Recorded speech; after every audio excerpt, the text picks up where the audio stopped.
In case you're wondering what in the world is she doing, this is a lesson that I teach in my drama classes, or I've taught in my drama classes, and that is the lesson of stillness. That stillness is the very thing that makes movement effective. And I really just got this out of necessity because my students were getting a little too fidgety. They were just didn't know what to do with their bodies, and they didn't understand, right? Because a lot of my students were 8 years old, 10, 12, 13 even, just 15 even. They did not understand the concept of how stillness is important. Also, there was a show that I did, a one-woman show that I wrote, directed, performed, and because I'm such a moving performer, that concept was put into my head by a fellow director and actor, and she said, you know what? When you were still, it made things so much more powerful.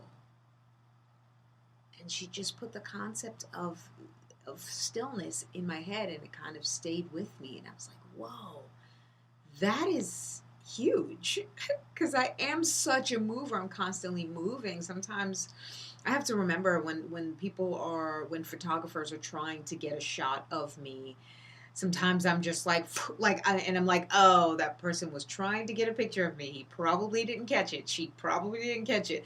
And that's usually because there's like, all right, you have to know sometimes to just keep that and then move, and then keep your movement going.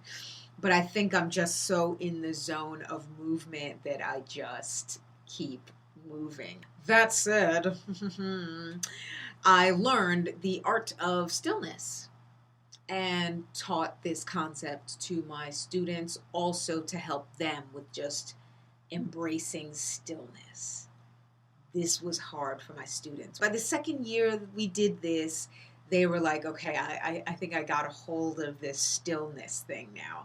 And now you can see it in their performances, that when it's time for them to be still, they can be still with no problem. They're not moving their eyes around to see who's in the audience, who's watching, to see what's going on around them. They're not. They're just suspended. It's so cool. And then whenever they move again, it's just that much more effective. So I found the law of opposition, and that was actually, I'm gonna have to read this one. You have your opposites like light and darkness, where darkness is not a thing, it's just an absence of light. So they go hand in hand, right? So when light, you won't really necessarily appreciate light unless there was darkness. But darkness is not a thing. It's just an absence. Action and reaction. You can't have a reaction without the action. You can have an action without a reaction, but you can't have a reaction without an action. There's also good and evil. What's the effect of happiness when there were no tears, when there was no sadness? These opposite forces they go hand in hand. Sound and silence.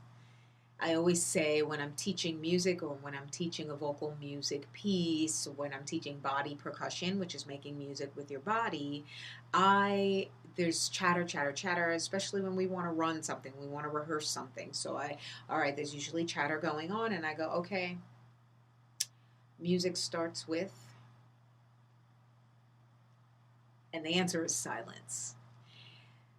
If it's the first time I'm with these students, they're usually like, a beat, rhythm, an idea, which are really good answers and really good guesses. But at the end of the day, you have to have silence in order to have music. It start with silence. Then when music starts, it's whoa. There's sound in the air. All right, so here we go. The law of opposition says Let's see. The law of opposition is the idea that obstacles, mistakes, and rejection are opportunities for growth and learning. It suggests that these negative experiences can be turned into positive results if dealt with properly.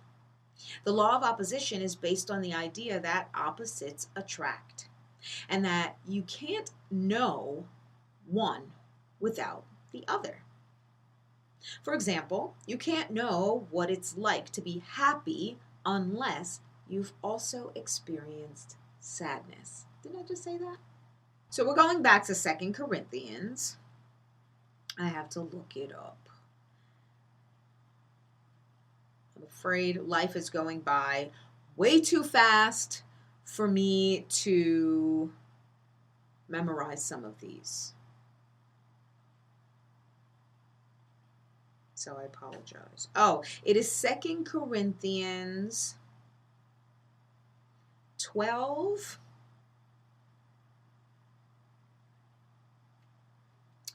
verse 9 to 10.